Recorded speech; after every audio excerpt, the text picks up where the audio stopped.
प्यारे दोस्तों, आज मैं आपको एक ऐसी कहानी बताने जा रहा हूं जो आपकी जिंदगी बदल देगी और आप सोचने पर मजबूर हो जाएंगे कि आखिर साधु ने कुंवारी लड़की के साथ ऐसा क्या किया कि लड़की साधु के साथ कई रातें बिताने को मजबूर हुई, और साधु ने लड़की पर कौन से मंत्र पढ़े कि लड़की साधु के साथ यह गलत काम करने को मजबूर हुई। तो दोस्तों, आपको कहानी अंत तक जरूर सुननी चाहिए ताकि आपको पता चल सके कि साधु ने लड़की को यह गलत काम करने के लिए क्यों मजबूर किया। अगर आपको कहानी पसंद आई हो तो मेरे चैनल को सब्सक्राइब करें और कमेंट बॉक्स में अपनी राय जरूर व्यक्त करें। तो चलिए कहानी शुरू करते हैं। गांव सखीसर के किनारे, जहां सरसों के खेत लहराते थे और चनार के पेड़ों की छांव में पक्षियों की चहचहाहट गूंजती थी, एक पुराना मंदिर वाक़ था। उस मंदिर के साए में रहता था साधु रामदास, एक नेक दिल और सादा स्वभाव का साधु जिसकी उम्र 30 से कुछ अधिक थी।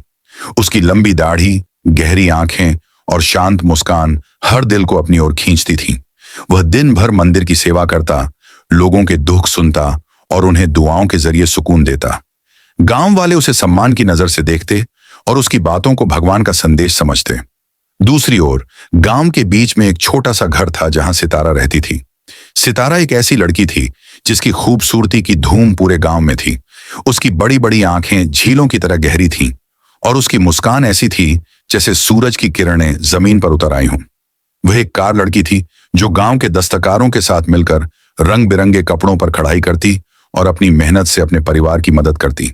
लेकिन सितारा का दिल हमेशा कुछ और मांगता था, एक ऐसी मोहब्बत जो उसकी आत्मा को आजाद कर दे। एक दिन जब सूरज डूब रहा था और आसमान सुनहरे रंग में डूबा हुआ था, सितारा मंदिर की ओर जा रही थी।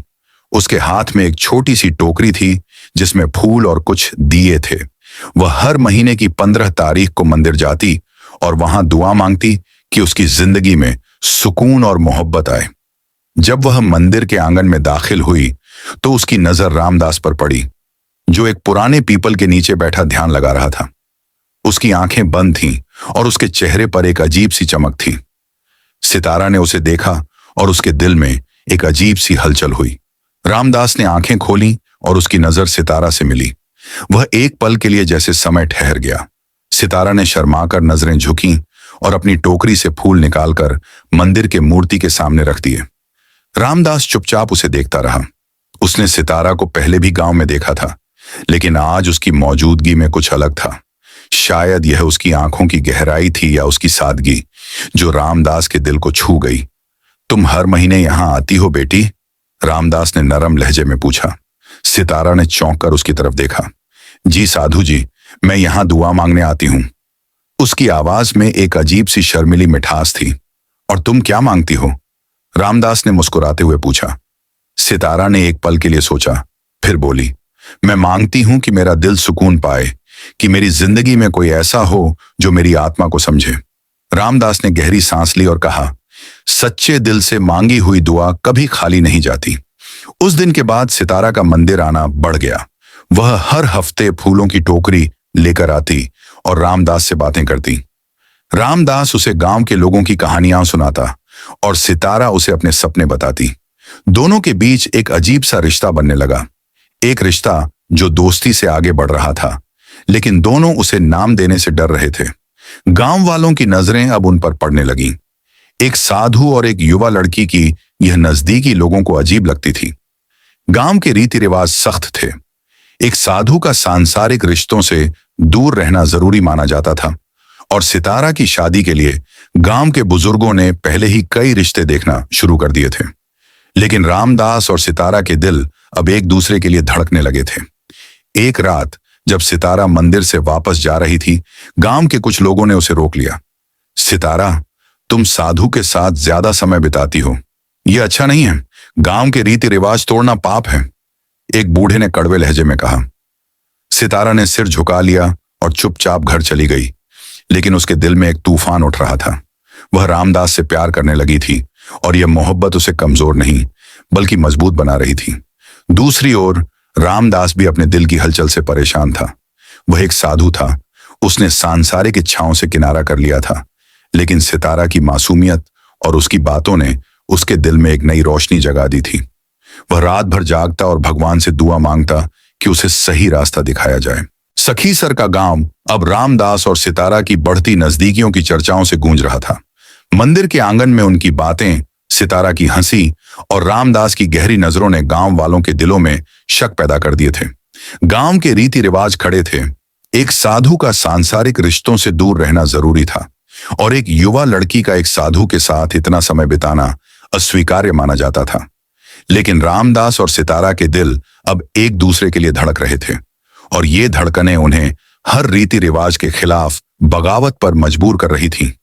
एक शाम जब सूरज डूब रहा था और मंदिर के दियों की रोशनी आसमान के सुनहरे रंग के साथ मिल रही थी, सितारा फिर मंदिर आई।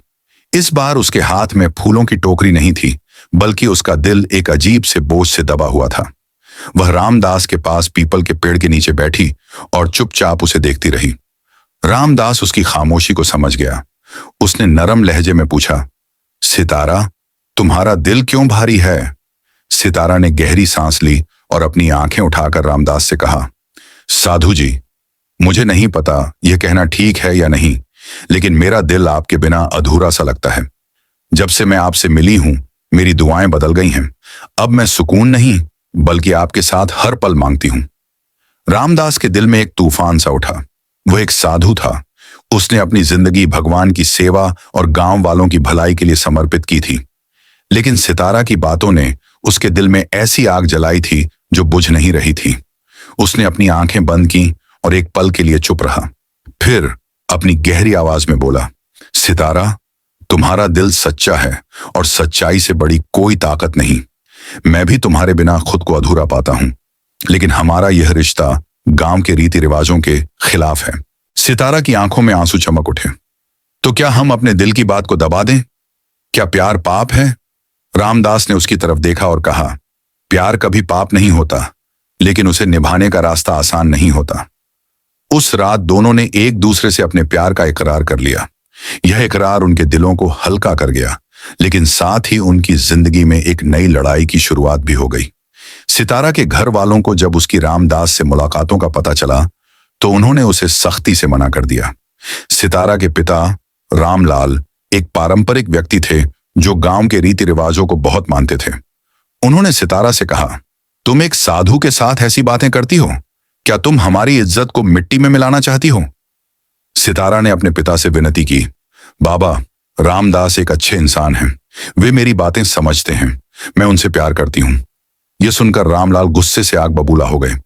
प्यार एक साधु से? यह गांव तुम्हें कभी स्वीकार नहीं करेगा।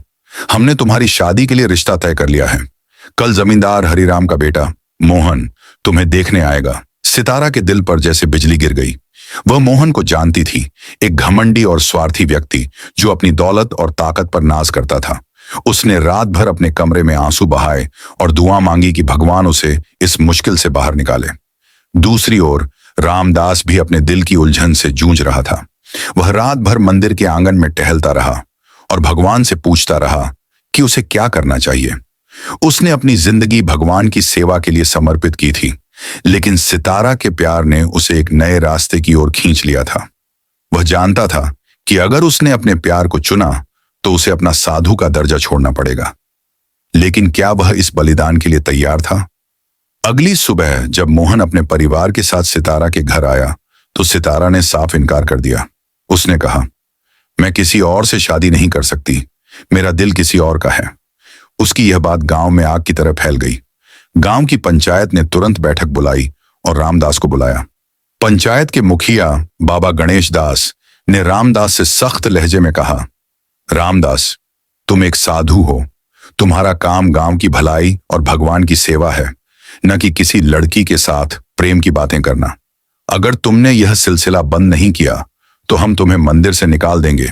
रामदास ने सिर झुकाया और कहा, बाबा जी, मैं गांव के रीति रिवाजों का सम्मान करता हूं, लेकिन दिल की बात को नकारना भी तो पाप है। यह सुनकर पंचायत में हंगामा हो गया। कुछ लोगों ने रामदास के पक्ष में कहा कि वह एक नेक इंसान है और उसने हमेशा गांव की भलाई की है, लेकिन ज्यादातर लोग उसके खिलाफ थे। उनका कहना था कि एक साधु का प्यार में पड़ना गांव की इज्जत के खिलाफ है। उस रात सितारा छुपकर मंदिर गई। वह रामदास के पास बैठी और रोते हुए बोली, साधु जी, मैं आपके बिना नहीं रह सकती, लेकिन मैं नहीं चाहती कि आपकी इज्जत पर आंच आए। रामदास ने उसका हाथ पकड़कर कहा,